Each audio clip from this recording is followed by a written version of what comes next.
application for everything up until the midterm. So starting here, this is the residuals from producers plus residuals from consumers equals the raw materials plus, which equals the goods plus residuals from producers minus the recycling. And some ways to reduce M, it's M, right?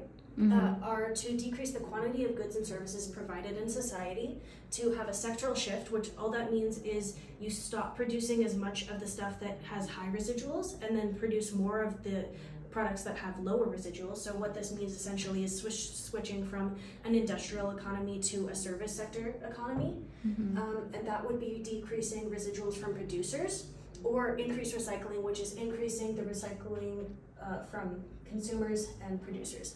And a way to remember this is kind of like ridiculous, but Ermagerd, oh my god, Ermagerd, and then it's just two R's on the this side and then 3 on that side. So if you have to memorize the formula, it's Ermagerd, oh my god. If you have to multiply the durability by 2, so if overnight durability is doubled for goods, in the short run, consumption decreases by half, because the consumers are like, okay, I don't need to replace my good as often, so I'm not gonna go consume a new good from the store. Which means that there's a difference between the materials that you extracted, the raw materials that you extracted from the environment, and the amount that the consumers are consuming. And in the long run, this equilibrium is restored because the decrease in demand decreases like overnight, and over time, the producers catch up with this, so they start producing less, and this in turn reduces the residuals from producers. So that's going to reduce in the long term, and you're going to overall use half the materials because durability is twice as much. So you're producing less, which means you're using half the materials. So that's what would happen in a scenario where 2x durability happens with this thing. And then onto the types of pollutants, there's cumulative versus non-cumulative, and this is the graph for that. The axes are ambient concentrations and emissions. Cumulative starts above the axis because this is 0, so cumulative means it stays in the environment. A good example of this would be plastic. And then non-cumulative dissipates almost instantly. A good example of this would be sound pollution. Sound pollution, as soon as it starts, it pretty much dissipates into the environment. Point source versus non-point source means that you can point at the source or you cannot point at the source. You can find it or you can't find it. Local versus regional versus global, this is talking in terms of effects. So is the effect local, is it regional, is it global? A good example of this would be, this is a landfill, a local landfill. This is a lake that's being polluted, it's a regional lake. And then global would be like global warming, it affects the entire world.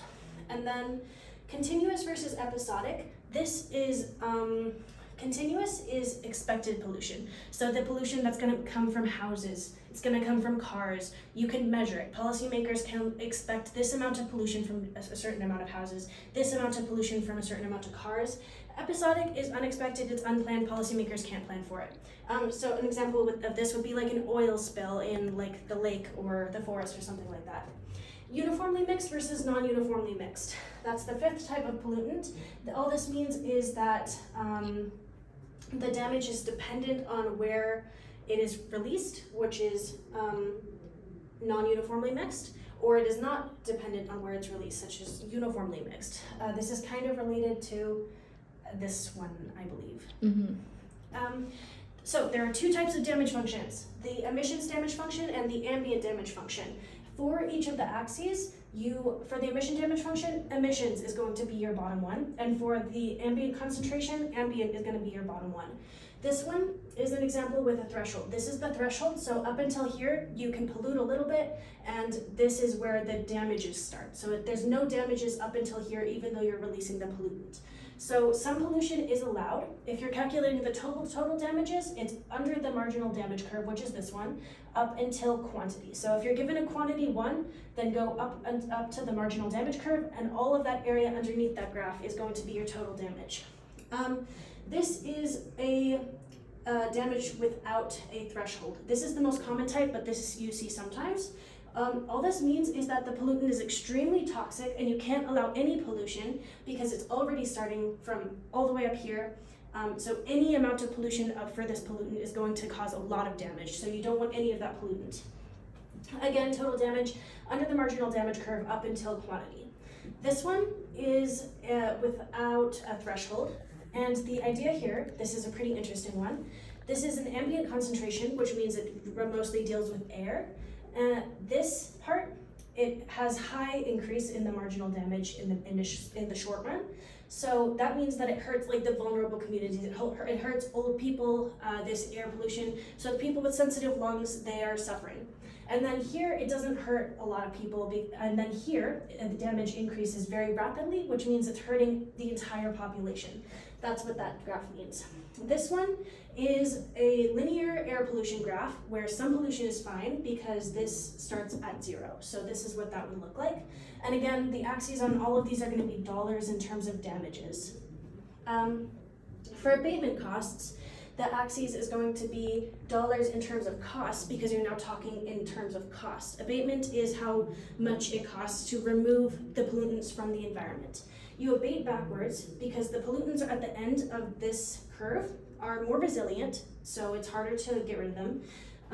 You, as a company, won't have the technology, so they have to research what they need to change, and that's the R&D costs, which is why it gets more expensive the more you're changing. And there's also the structural shift costs, so that's why it increases in cost as you want to decrease pollutants. Corporations also want to abate the cheapest and easiest ways, so they're going to abate these marginal units before these ones because this is expensive and corporations like money. Some ways that this can shift is you can change the source of the pollution, and this is talking about, say, you are abating carbon or you're abating sulfur. And sulfur, for example, could be cheaper, which means that the marginal damage curve shifts downward, which means that there's less damage. If it shifts upwards, then that means it's a more dangerous pollutant. Another way that that curve can shift is a change in technology. So say there's an invention of a new technology, you're abating sulfur, and you're still abating sulfur in the second scenario, but with a better technology that abates it cheaper. So there's less cost to the firm that would generally shift it down. So it would move downward to that.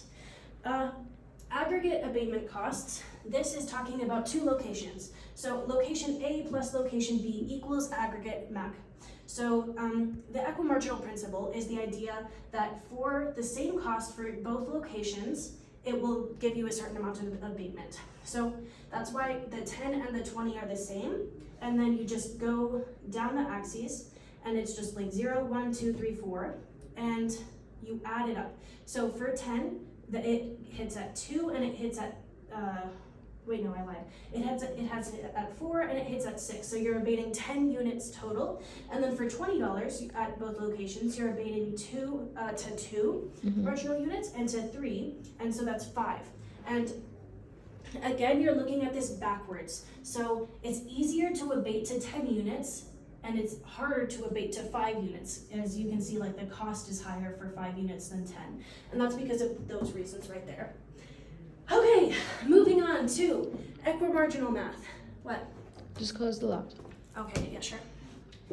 Okay, equimarginal math. So if you want to abate to 12 units, you're again focusing on two different locations. There's location A and location B. So you have to add up to 12. Say you abate to 4 and you abate to 8. And the equimarginal principle means you look for the numbers that are the same. In this case, 4 for location A has a cost of 100, and 8 for location B has a cost of 100. So that's going to be the same. That's what you're going to want to focus on. To find the total abatement cost for location A, all you have to do is add 0 plus 6 is 6, plus 14 is 20, plus 22 is 42. And then so on and so on and so forth down the line. And then you do the same for B, and then you add it up. So your total abatement cost is going to be location A plus location B, and this is going to be your efficiency. This is going to be the least cost for the corporation. It's what they're going to want to do. So that's how you abate at location A and B, and that's kind of similar to this, but in graph form. So the socially efficient level of pollution is not 0. It's never going to be 0, because to reach 0 levels of pollution, the corporation would essentially have to shut down their entire factory, because they can't abate to 0. That's almost impossible. So there's an equilibrium, and we have to find it. Marginal damage, where marginal damage equals the marginal abatement costs, that's where the max social benefit is. Marginal benefit is the decrease in marginal damage, I believe. The axes for this are going to be emissions and dollars. We work a lot in emissions and dollars, although we do switch to like quantity over there. So we reduce to the right in this case, in this scenario, because we naturally want to move towards the equilibrium. So whatever scenario we're in, we want to move towards the equilibrium. So if we're on the right side of the equilibrium, then we're moving to the left towards it. And same for this one, just like the opposite. So if you're under the marginal damage curve, everything under that is going to be the total damage, if you want to calculate that. But saying because we're only moving from E3 to E2, this is the scope of what we're doing. So this entire area is going to be your total damage. And then you find the total abatement cost from everything underneath the marginal abatement cost.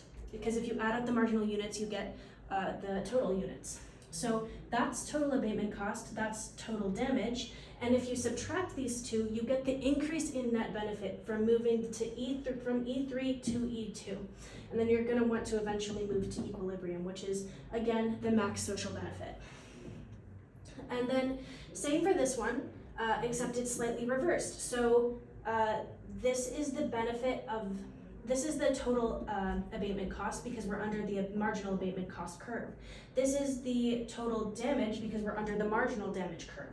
And then you subtract those, and this is the net benefit that we gain as a society from decreasing the total abatement costs. That is your net benefit right there. And that is your net benefit right there in this scenario. Here's a few special examples. So this one, high emission levels are tolerated because there's low damage and high abatement costs. See, the marginal damage is a kind of like this. And there's high abatement costs, which means that corporations don't really want to pay that much, and it's not damaging the environment too much, so they don't really care. They'll let emissions, and it's not a big deal. This one, marginal damage and marginal abatement costs both increase quickly. This one is a very dangerous pollutant where no emissions can be tolerated because for any amount of pollution, then there's going to be high marginal damage automatically. So you don't want any of that pollutant. Moving on to deadweight loss and over and underproduction. The axes for these are going to be in price and quantity, kind of similar to macro and microeconomics, but I just did dollars. You can do P or Q, but the slides had dollars, so I have dollars. The axes, the basic social equilibrium is obviously where social marginal cost equals social marginal benefit. That's equilibrium. Consumer surplus is from equilibrium to cost, and then producer surplus is below equilibrium. So consumer is above equilibrium, producer is below equilibrium. And the total surplus is consumer plus producer. So all you do for total surplus is add those two boxes together. So again, that's like both over and under that, everything to the left of equilibrium. For underproduction, this scenario is underproduction. If the line is to the left, then it's underproduction. If it's to the right, then that's overproduction. The deadweight loss is going to be between quantity 1 to equilibrium, up, it's going to be this little box right there. And then consumer surplus and producer surplus, they are smaller than in the normal graph. This is because they have to subtract the deadweight loss from consumer surplus and producer surplus.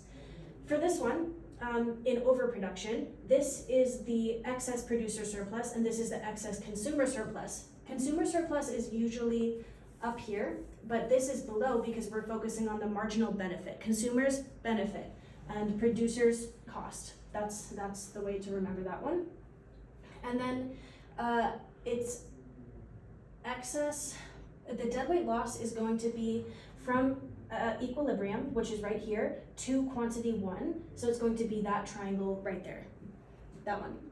In this scenario, it's over here. In this scenario, it's over here. So it's the little triangle. This one is the obvious triangle. In the other ones, it's never the obvious triangle. So for an externality in a scenario where there's a monopoly, this is what the graph is going to look like. A, right here, this is the market equilibrium. This is where it would normally be produced. This is the social equilibrium, which accounts for the externality. So the externality is marginal private cost plus externality equals the marginal social cost, and that's how you get that. To C is where monopolies maximize their profit without government intervention, right here. And then D is where monopolies maximize their profit with government intervention, and this is the profit parts right there. To calculate deadweight loss, this is not the obvious triangle that you would think. It's not right there. So it's between the social equilibrium and the marginal equilibrium, so up until Q. And it's always going to be under the marginal social cost curve. So you take the marginal social cost and you go down. So a good way to remember this is take these two, go all the way up, and that is what you are coloring in right there. It's not the obvious triangle right there, it's this one. And then if you can't have B, B is the preferred because it accounts for the externality. But if you can't have B, then C would be the best option because it has less deadweight loss than D. So what this means practically is in a monopoly, don't let the government intervene. Because as we said, D is intervention and C is no government intervention. Okay, so for deadweight loss with over and under,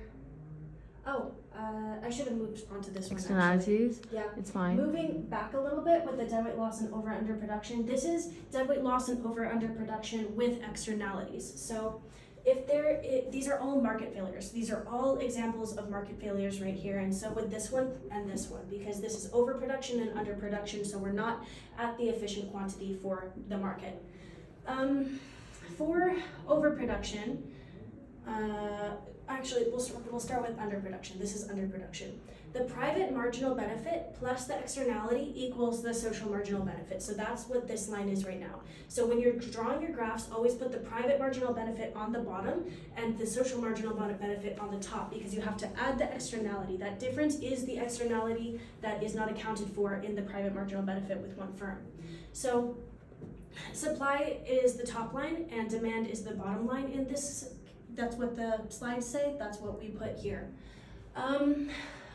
It's underproduction, and you can remember this because demand increases the social marginal benefit, and benefit would be normally demand if you remember macro and micro, benefits on the bottom. This demand increases, but the supply stays the same because the consumers want more than the suppliers are making, this is underproduction, and that's how you can remember that. The deadweight loss, this is a super obvious triangle. It's deceptive. It's trying to trick you. That's not what the deadweight loss is. Deadweight loss is between market equilibrium and social equilibrium. Again, go all the way up and then make sure it's underneath the social marginal benefit curve. So that would be your externality. And then consumer surplus and producer surplus looks like this. And then you subtract the deadweight loss.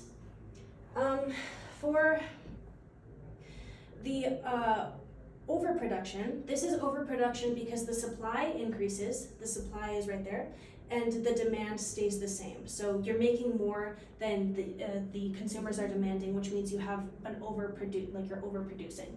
And so this is the consumer surplus, this is the producer surplus, this is the deadweight loss. Again, you go between social and marginal, and then you go up until the social marginal cost, social and market.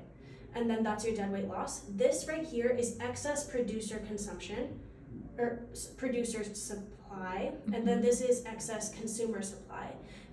This is consumer supply and this is consumer supply because consumer supply follows the line of demand and producer supply follows the line of the cost. So that is what that would be for the excess. Deadweight loss, all that means is that it's the difference between what consumers are willing to pay and what the producers are charging. This is called the societal opportunity cost, so that's another way to refer to the deadweight loss. Okay, moving on to Coase theorem. Okay, so the two things that you need to know for Coase theorem to be true is that property rights must be well defined and there must be no negotiation costs. This is kind of similar to the invisible hand by Adam Smith, which is the idea that if If people are left to themselves, then they will negotiate until they reach the socially optimum equilibrium. But it's on a smaller scale, so it's easier to apply. If both of these are true, if property rights are well defined and there's no negotiation costs, then we will reach the efficient resolution for any externalities, and in this case we're generally talking about some sort of pollutant. So there's two examples here. One where a fisher owns the lake and one where the polluter owns the lake. Is there too much stuff here? Let me just move this.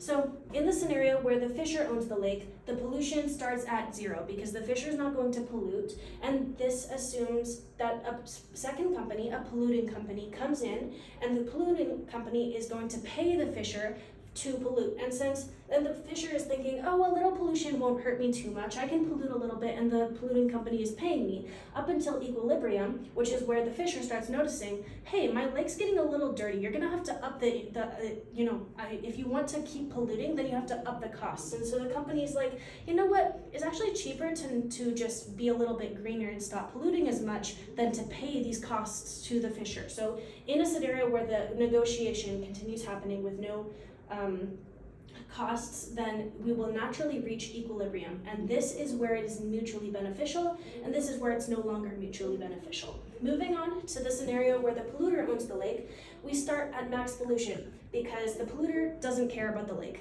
So the pollution is super high. This assumes that a second business will come in, say like a boating business, and they want to use the lake and they want the lake to look a little bit nicer so that the consumers want to go on the boating business. They pay the first corporation, the polluting, the second corporation pays the polluter and to clean up the lake. And since this is so high in damage, this means that the cost is very, very low. So if you follow it down, the cost is very low. So any amount of money is great for the polluting company. The second company can offer $1, and the polluting company is like, you know what, it costs literally like 0.005 cents to abate 1 unit of pollution because there's so much pollution. So up until equilibrium, it's mutually beneficial for both companies, and then it gets too expensive, they have to shift the infrastructure too much. Okay, moving on to public versus common goods. Public goods are non-exclusive and they're non-rivalry. The non-exclusive part means that multiple people can use this, and the non-rivalry means that many people can benefit at the same time without causing harm to others, and it doesn't cost others if they use it. This causes a market failure, which is called the free rider problem. So people know that it's free, they know that it won't hurt people, so they will use it without paying. So there's a discrepancy between the benefit that they're getting and the amount that they're paying, which is nothing. And then a common good, it is non-exclusive, which means that multiple people can use it, but there is rivalry, so your actions will impact others. If you use this common good, then your actions will directly stop someone else from using this good per unit that you use. This causes something called the tragedy of the commons, which is again a market failure, where people use up all of the common resources, leading to no benefit for anyone left. And this is because exploiters have no incentive to conserve, so they over-exploit. And that is pretty much everything up until the midterm. Yay! Yay!